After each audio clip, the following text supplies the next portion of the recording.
Hai, Assalamualaikum warahmatullahi taala wabarakatuh. Saya daripada Jabatan Pelancongan dan Hospitality akan membuat pembentangan dalam mata pelajaran Etika dan Peradaban, yang mana pensyarah kami ialah Puan Nurul Amalia binti Roslan. Okey, ke slide seterusnya. Okey, ahli kumpulan kami terdiri daripada 5 orang, yang mana saya sendiri Muhammad Zulkhairi bin Mahazir, dan nombor metrik ialah 17 DUP 21 F1031. Kawan-kawan saya yang lain akan menerangkan, memberi pengenalan sendiri secara sendiri, yang mana saya secara kasar saja. Yang pertama Muhammad Amir Rafiq, yang kedua Zahid, yang ketiga Zulfadli, dan yang keempat Arash. Okey, kita pergi ke slide seterusnya. Okey, jadi apa yang kami akan membentangkan kepada semua yang mendengar, yang melihat sekarang ni ialah berkenaan dengan etika dan peradaban yang perlu ada dalam individu dan keluarga pada hari ini. Betapa pentingnya topik ini perlu dibincangkan, perlu diterangkan, perlu dikongsikan. Okey, kita pergi ke topik seterusnya. Okey, untuk pergi lebih jauh, kita perlu mengenal dahulu apa itu yang dikatakan dengan etika. Okey, kalau menurut Wikipedia, etika ni dikenali sebagai falsafah moral, yang mana untuk menyusun, mempertahankan, untuk mencadangkan kelakuan yang baik, kelakuan baik dan salah. Okey, tingkah laku moral manusia ni dia bergantung kepada bagaimana tindakan dalam keadaan tertentu. Macam mana individu tu duduk dalam kumpulan tu, itu yang dikatakan etika untuk orang tu. Okey, macam mana yang ada kat dalam slide, etika merupakan elemen penting dalam kehidupan manusia. Manusia yang beretika sentiasa dipandang mulia dari kacamata masyarakat. Mereka dihormati pandangan serta ideal yang menjadikan rujukan masyarakat. Betapa pentingnya, betapa menariknya etika ni perlu ada dalam diri setiap individu dan keluarga. Okey, etika ni juga berasal daripada perkataan Yunani ethos, yang bermaksud watak.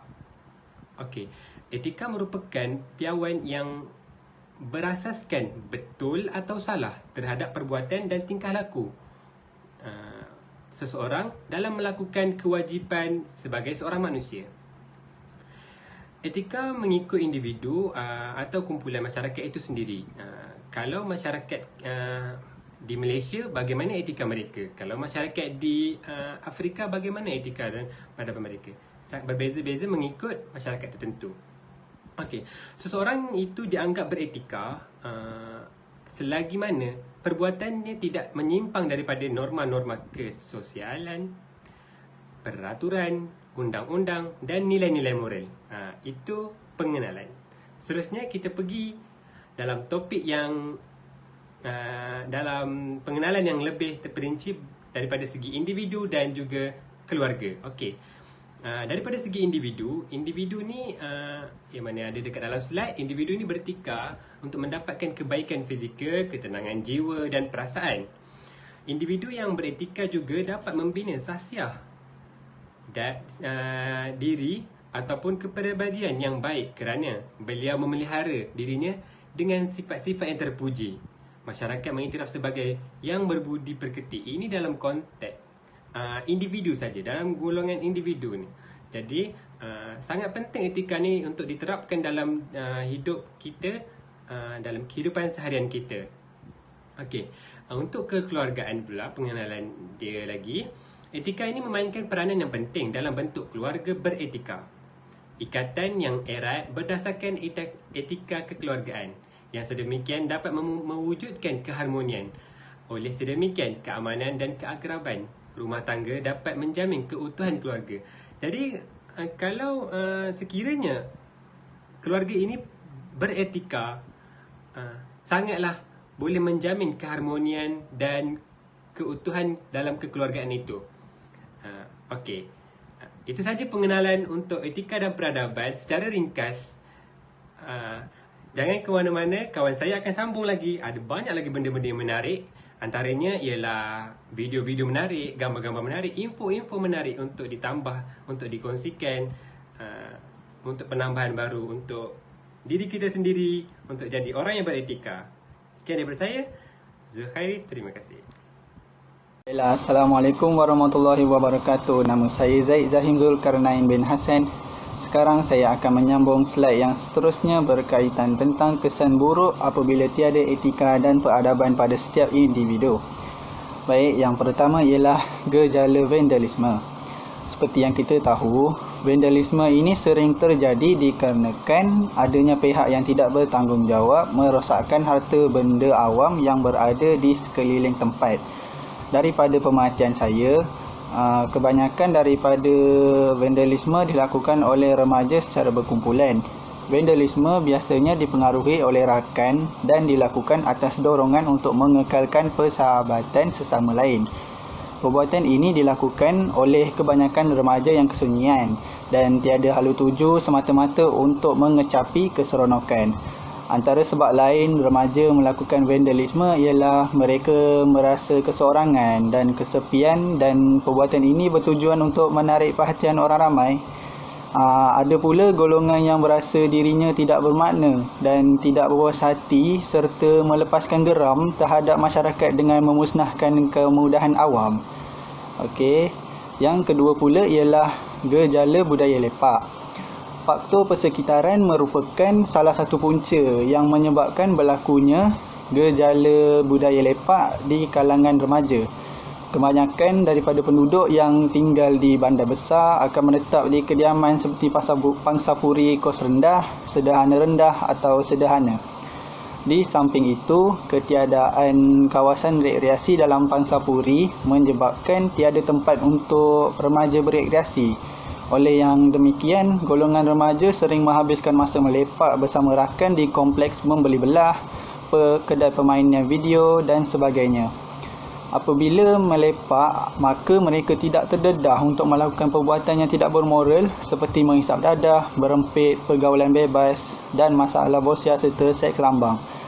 Perbuatan sebegini yang dilakukan untuk keseronokan akan membentuk tingkah laku negatif yang bertentangan dengan etika dan akhirnya mereka terjerumus dengan pelbagai masalah kelakuan dan sosial dan menjejaskan kehidupan mereka.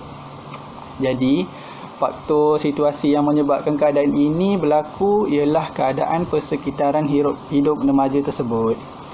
Baik, yang seterusnya ialah gejala rasuah. Masalah rasuah telah menjadi topik yang hangat dibincangkan sejak kebelakangan ini. Ia semakin berleluasa dan lebih banyak kes dilaporkan setiap tahun. Rasuah ini merupakan perilaku buruk yang wujud di kalangan pegawai jabatan kerajaan, swasta dan ahli politik. Ia merupakan perbuatan yang menyalahi undang-undang kerana melibatkan salahguna kuasa untuk mencari kekayaan dengan mudah. Sebagai contohnya, rasuah berlaku apabila seseorang itu menggunakan jawatannya untuk meluluskan kontrak dengan ahli keluarganya tanpa melalui prosedur yang tulus. Selain itu juga, rasuah ini juga boleh terjadi apabila seseorang itu melakukan jenayah. Mereka akan memberikan rasuah berbentuk wang ringgit kepada pihak atasan supaya kes jenayah tersebut tidak dapat diketahui. Okey. Baik, kita akan ke slide yang seterusnya. Okey, seperti yang korang nampak dekat Keratan Akhbar tu, alangkah tidak bermoralnya seramai 144 orang pelajar ponteng sekolah dan pergi melepak di kafe cyber dan dicekup oleh pihak polis. Ini merupakan kesan buruk dalam kalangan individu. Adakah guru yang perlu dipersalahkan kerana tidak mengawasi murid-muridnya? Okey, slide yang seterusnya. Okey. Baik, seperti yang kita nampak di Keratan Akhbar tersebut merupakan sebuah berita tentang anak merogol ibunya sendiri.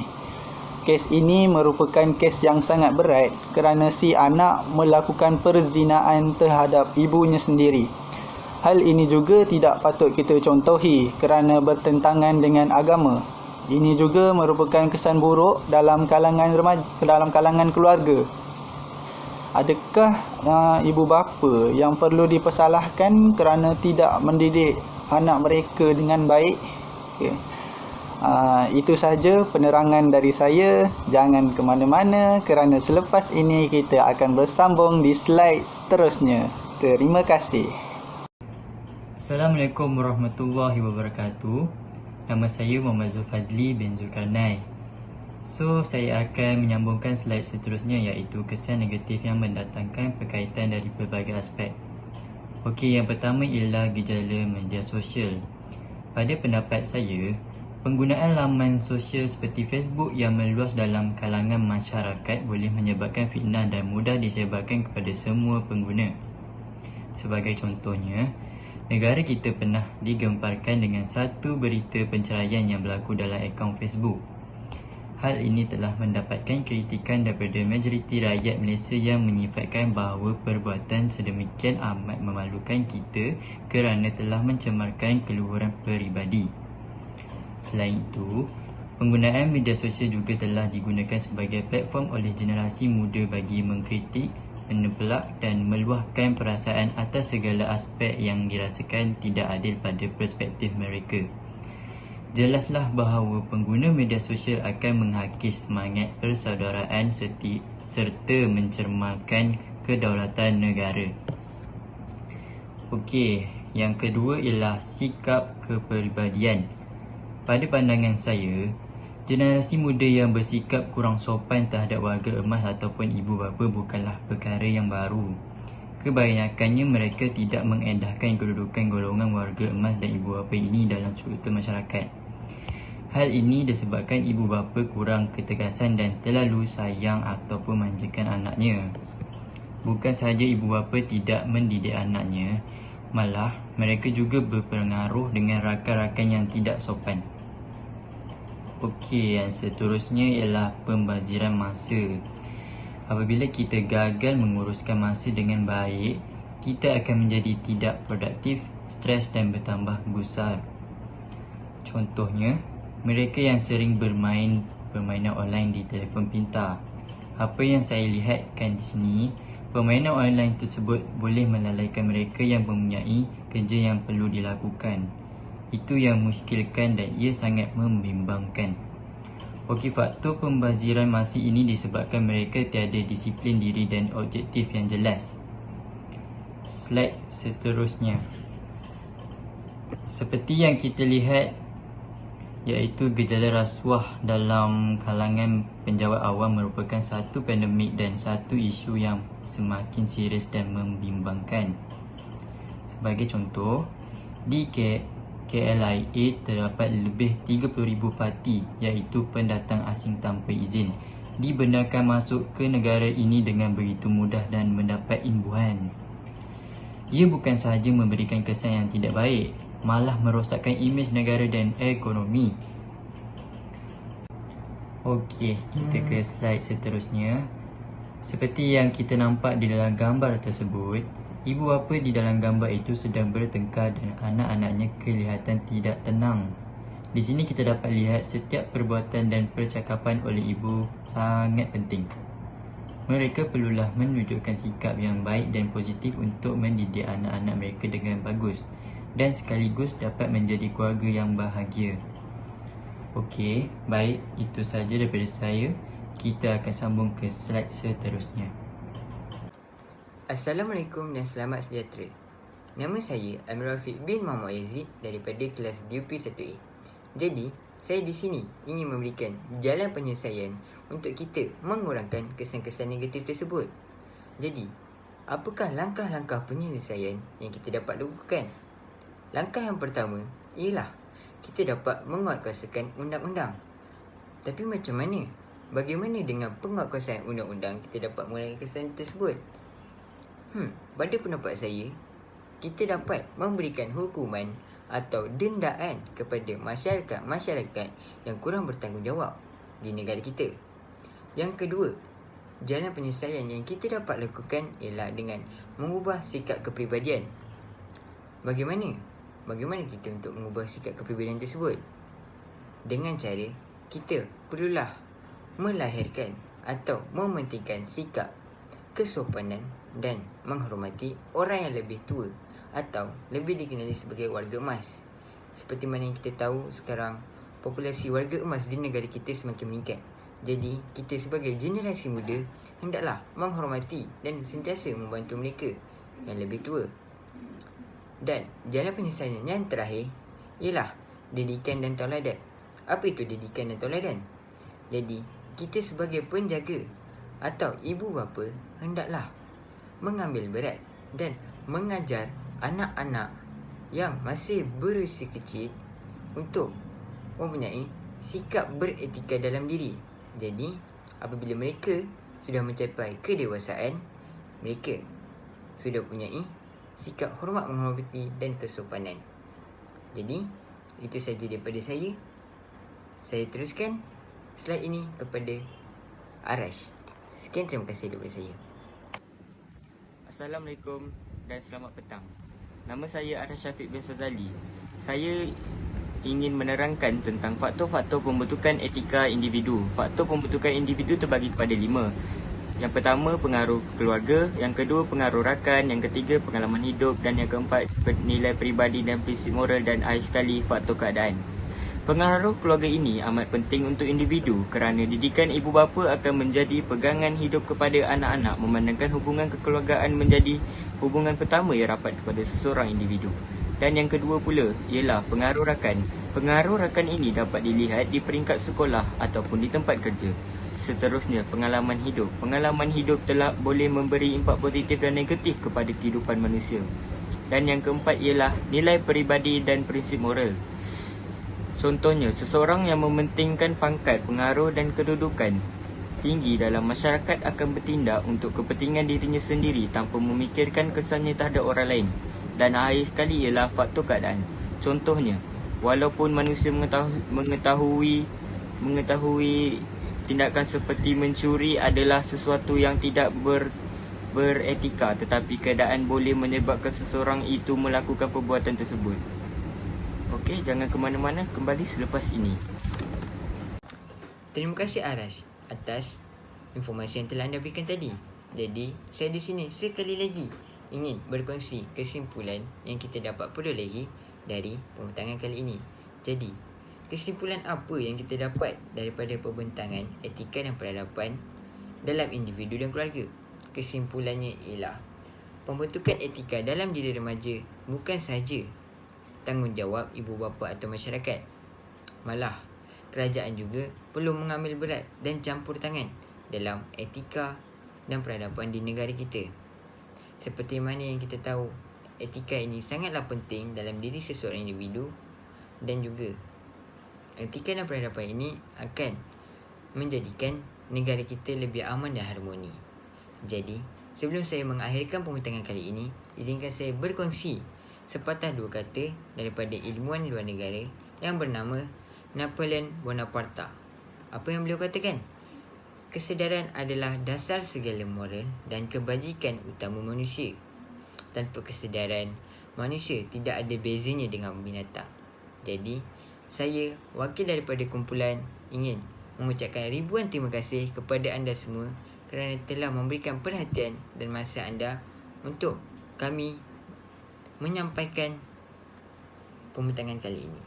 Jadi, itu saja daripada saya, Amirul Rafiq bin Muhammad Aziz. Terima kasih. Jangan lupa like. Bye-bye.